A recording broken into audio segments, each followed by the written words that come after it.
n'êtes pas là, vous. Vous êtes là? Salut tout le monde, moi c'est Simon. Moi, c'est Louis. Et aujourd'hui on va vous parler plus précisément, en fait, plus en détail de Mind Visions, du projet donc, que ce soit au niveau de la musique ou au niveau de la vidéo. On va aussi vous parler un peu des intervenants, des intervenantes au sein du projet, à savoir tout ce qui est technique, les musiciens avec qui on a travaillé, et aussi l'incroyable artiste qui a fait la pochette. Le but étant de faire une sorte un peu d'envers du décor et de vous donner plus de détails. Et du coup maintenant en fait, on va tout simplement parler de pourquoi cette EP. C'était en septembre de l'année passée que j'ai commencé à avoir une idée autour du concept de vision de l'esprit en fait qu'on peut avoir, différentes visions qui peuvent changer très rapidement. Et du coup, j'avais déjà pas mal de morceaux qui étaient écrits à ce moment-là, sauf qu'il s'avère que je trouvais pas forcément de cohérence. Fin septembre, début octobre, j'ai vraiment commencé à écrire des chansons qui allaient bien ensemble, en fait, où je voyais bien un thème commun, à savoir justement les différentes visions de l'esprit. Et en fait, à travers cette EP, j'essaie vraiment d'amener en fait une touche où on peut s'y retrouver, peu importe l'époque à laquelle on écoute ça, peu importe l'état dans lequel on écoute ça. Est-ce qu'on est triste? Est-ce qu'on est heureux? Est-ce qu'on a envie de rêver? Ou est-ce qu'on a envie de revenir à soi? Je pense que c'est un peu ces notions-là, en fait. C'est juste pouvoir peut-être voir des visions différentes, en fait, sur la vie, et aussi à différents moments de la vie, à différentes étapes de la vie. Et du coup, ça parle principalement en fait d'amour, de mélancolie, et puis aussi de beaucoup, comme d'habitude, de questionnement. Pourquoi Mind Visions? Parce que justement, chaque son, sauf l'intro du coup, est une vision, un écrit en fait, un rapport peut-être presque, d'une vision à un moment donné, quand j'ai écrit la chanson. D'un ressenti en fait que j'avais sur l'instant. Le but c'est de l'écouter dans l'ordre. Il a quand même été, il est quand même publié en fait dans un ordre précis. Et le but c'est vraiment d'y aller en fait comme dans un livre auditif ou comme si justement vous lisiez un bouquin. En fait, il y a plusieurs chapitres. D'ailleurs, ce qu'il y a de fun sur la partie du premier son, pas l'intro, du coup vraiment le premier, à savoir Grounded. Sur Grounded, vous allez entendre un bruit au début. Et en fait, ce bruit au début, vous retrouvez exactement le même, mais à l'envers à la fin. C'est-à-dire que c'est comme si en fait vous entriez dans un monde pour sortir de ce monde à la fin, comme si vous étiez en fait passé. Voilà, exact. Ça fait un petit rapport à Stuck in a Loop. Mais en même temps, voilà, l'idée en fait de pouvoir rentrer dans une histoire et ensuite d'en sortir.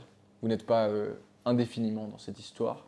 Vous pouvez l'écouter autant de fois que vous voulez, et j'espère qu'elle vous racontera des belles choses et que vous vous reconnaîtrez tout simplement dans ces histoires. Du coup, au sein du projet, c'est un travail que j'ai fait chez moi dans ma chambre. J'ai composé tous les morceaux seul dans ma chambre. Après, du coup, je suis arrivé ici, dans notre magnifique Nightwalk Records, donc le studio Nightwalk. Il s'est avéré qu'on a commencé à travailler avec James sur cette EP. Donc James, lui, s'est vraiment uniquement occupé de la partie ingé son, donc ingénierie du son, à savoir tout ce qui touche à la compression, tout ce qui touche au mix, au mastering, et à plein d'autres termes que je ne connais pas encore assez malheureusement. Mais en tout cas, c'était une expérience assez incroyable de pouvoir vraiment faire évoluer l'EP en même temps que l'ingé son, et d'être aussi là dans des moments où en tant que musicien, on ne serait pas forcément là. Et du coup, voilà, en fait, il n'y a pas seulement nous deux, parce que vraiment, cette EP, il y a Louis à ma gauche, il y a Sam derrière la caméra, pour toute la partie, disons, filmographie. Au niveau des sons, en fait, il y a certaines chansons, à savoir Nelly, principalement, part 1 et 2, qui ont été interprétées au niveau du synthé et de certaines guitares par les superbes Jake et Tibor. Merci encore à vous les gars. Au niveau de l'aspect visuel, pour ce qui est de la cover, là j'ai eu la chance de travailler avec l'incroyable Stella, qui m'a fait une cover un peu dans un style manga. En gros, sur cette cover, on peut y retrouver un cadre, une forêt, et en plus de cette forêt, du coup, il y a deux personnages sur mes côtés, et au milieu, il y a moi. L'idée là-dedans, c'est que si vous êtes un peu dans tout ce qui est spiritualité et tout, j'estime que j'ai 2 protecteurs, à savoir un proche à moi, que je n'ai jamais connu malheureusement, mais qui se trouve du coup à ma droite, si vous mettez du côté de la cover, hein. Et à ma gauche, un dandy un peu style années 30, années 20 peut-être, qui lui justement, je saurais pas trop vous dire des choses dessus, mais j'ai l'impression qu'il est là. C'est un peu ça l'idée aussi, c'est d'avoir, comme si en fait nos anges gardiens ou nos protecteurs, appelez-les comme vous voulez, peuvent aussi voilà, nous aider dans notre vision qu'on a de la vie et peuvent aussi à certains moments nous apporter une certaine, peut-être une certaine clairvoyance vis-à-vis de nous, vis-à-vis d'une situation qu'on traverse, vis-à-vis du monde tout simplement. Et pour ce qui est de l'aspect visuel, je pense que Maître Louis sera beaucoup plus apte à en parler. C'était assez marrant comment je suis venu au projet. Suite à un concert, je crois que c'était à la cellule ou au centre Freeze. C'était au centre Freeze. À la cellule, oui. À la cellule. On a parlé avec Simon et je lui ai dit ça te dirait pas de faire un clip. Et en décembre, Simon il me fait un audio où il m'écrit un WhatsApp et il me dit toujours chaud pour un clip. Et semaine prochaine, c'était en fin décembre, je crois que c'était carrément le 31 ou le 30 décembre, on tournait le clip Mind Vision. Et c'est là où, pendant et à la fin de Mind Vision, tu m'as dit que non seulement Mind Vision c'était un single, mais que ça faisait aussi partie de ton EP Mind Visions. Donc c'est comme ça que je suis rentré dedans. Et que aussi Sam est rentré dedans pour le clip qui est derrière la cam. Salut Sam. Bah, en soi, même si on doit juste prendre la situation dans son ensemble, je dirais que fin décembre, je savais que je voulais justement faire un projet, je savais que j'avais déjà quelques morceaux. J'avais des morceaux que je voulais pas forcément, enfin que je veux plus du coup mettre sur l'EP maintenant. Okay. Et en fait, j'ai l'impression que le fait d'avoir fait ce clip, ça a été comme comment dire, comme une situation en fait dans laquelle je m'y retrouvais et où je me disais mais en fait il faut juste que j'aille à l'essentiel de ce que je veux faire. Ouais. Parce que bah, justement tout ce truc où il y a un concert début décembre, tu me dis que tu es chaud à faire des clips, à peine 2 semaines et demie, 3 semaines après on est en train de tourner dans la forêt. Ouais. Et en plus de ça, bah, du coup il y a encore des gens justement qu'on apprend à connaître en même temps, qui maintenant travaillent avec nous. Donc en fait c'est allé très très vite. Et au final, c'était cool parce que du coup, moi, je pouvais aussi beaucoup plus me positionner vis-à-vis du concret, tout simplement. Le fait d'avoir un clip, d'avoir déjà... Pas seulement sur la tête, mais que c'est voilà. Vraiment... C'est ça. Une forme, quoi. Et à part ça, juste pour le rappeler, hein, mais en 1 semaine et demie, en 2 semaines, on avait le casting, on avait le script, on avait tout. Faut aussi savoir que le plan qu'on a dans l'entrée dans la forêt n'était pas du tout comme ça. Non. Sam qui est derrière la cam, il peut en témoigner. On est partis les trois pendant 2 heures ou 3 heures, je sais plus. Parce que Simon, on avait d'abord la première entrée qui était prise malheureusement par des voitures. Et on avait trouvé une deuxième entrée à la forêt. Et pour cette entrée du clip. Et du coup, ce qu'on faisait, c'est qu'on filmait, mais sans stabilisateur. Et que je me souviens que moi, je portais comme ça la caméra. Et Sam, il m'aidait à pas que je me choupe dans la rigole ou dans les cailloux. Et après, qu'il y a des cyclistes, il y a des grands-mères, il y a des qui voitures passent 2 fois. Qui passent 2 fois. Et on s'est dit, ok, non, c'est piégé.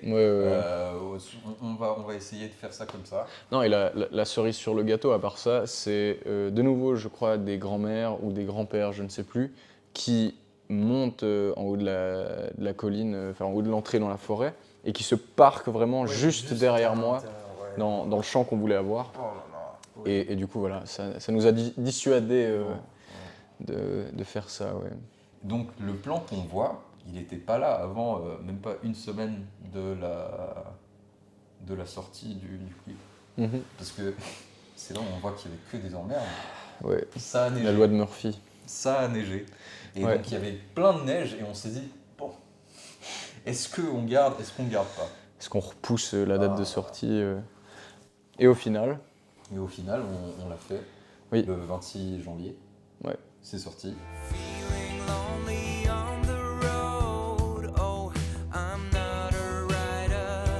Et il faut se dire qu'on a tout fait ça dans le garage. Ouais, de ouf. Enfin, Enfin, pas le tournage du coup, mais. Minutes. Enfin, oui, l'idée, c'est vraiment en 10 minutes, 15 minutes. T'écris, j'écris, et c'est bon, au revoir. Et le soir ou le jour après, je t'ai envoyé un PDF que tu as envoyé aux autres. Et oui, non, c'est encore ce côté naturel et ce côté. Ça se fait dans la vitesse, mais c'est pas bâclé. C'est ça. Et ouais. La vitesse fait partie du projet. Ouais, totalement. Et encore, merci à toutes les personnes pour leur bonne volonté, quoi. Ah oui. Il n'y a pas eu en fait de problème Enfin, je dirais techniquement une galère. Humainement, humainement c'était incroyable. Magnifique. C'était incroyable. Vraiment. Mais techniquement. Oui, non, tout à fait. Oui. Ouais. Pas besoin d'en dire plus, mon cher. Non, je pense que ce silence résume tout. Ouais. Faut aussi en parler du making-of. Ouais, oui, on peut. Bah, en soi, on n'avait pas assez de plans et enfin, on n'a pas pensé à filmer malheureusement l'entièreté du tournage. On n'a pas pensé à avoir quelqu'un en fait qui filme le caméraman. Et du coup, on a fait un peu avec les vidéos qu'on avait. Donc ça donne un truc cool en vrai, mais c'est pas totalement making of quoi. Non. C'est plus simplement des plans séquences mis bout à bout, mais en même temps c'est cool. Oui. Parce qu'il y a un peu ce côté mind vision et tout. Ouais, ta vision quoi. C'est ça. C'est des visions. Ouais. En plus de ça, c'est qu'on voit vraiment que c'était pas du tout pensé, parce que c'était vraiment filmé à l'arrache. De base, c'était même pas pensé pour être sur ta chaîne. C'était vraiment pensé pour un truc à part avec Joe. Et même en soi, je trouve assez cool qu'on ait réussi quand même à avoir ça, et surtout les couleurs en soi dans le making-of sont assez belles. Ouais. Enfin, il y a un truc très naturel quand même, et tu as quand même réussi à faire des parallèles entre les parties clip et les parties où on est sur le lieu avant le clip. Ouais. Donc ça garde quand même une certaine cohérence de making-of. Oui. Et même c'est très drôle, je te l'avais déjà dit, mais je trouve très drôle certains switch entre le clip où genre c'est super intense et il y a plein de mouvements et il y a plein de trucs. Et d'un coup tu reviens à Louis qui t'explique un truc, qui fait ouais alors en fait là j'imaginais ça. Et du coup voilà, c'est juste très drôle les parallèles genre... Oui. Parfait. Le plan du vice. Pourquoi la forêt? J'adore faire ça. Je pense que l'idée de la forêt, il ne faut pas se la représenter uniquement comme un endroit où il y a plein d'arbres qui sont rassemblés en un point. Il faut plus la voir comme une sorte d'univers en fait, un univers parallèle, un univers justement lié aux pensées. Peut-être que la forêt c'est la tête en fait, c'est plein d'idées qui grandissent, qui poussent comme ça. Certaines qui sont encore à l'état de germe exactement, à l'état de bébé, si on veut parler de manière humaine. D'autres justement qui sont déjà là depuis très longtemps, peut-être des fois trop longtemps. Est-ce que c'est des idées qui sont trop ancrées en nous, qui ne nous permettent pas assez d'avancer? Est-ce que c'est des idées qui sont bien ancrées en nous et justement qui ont permis de nous propulser dans quelque chose? Peu importe en soi, mais justement l'idée de la forêt, c'est pas seulement de dire regarde, on fait un truc un peu dark, on va le faire dans la forêt, ça va le rendre encore plus dark, ça fait des refs à des films d'horreur peut-être comme ça. Il y a aussi peut-être cette partie-là qui peut intervenir, et tant mieux si les gens l'interprètent comme ça.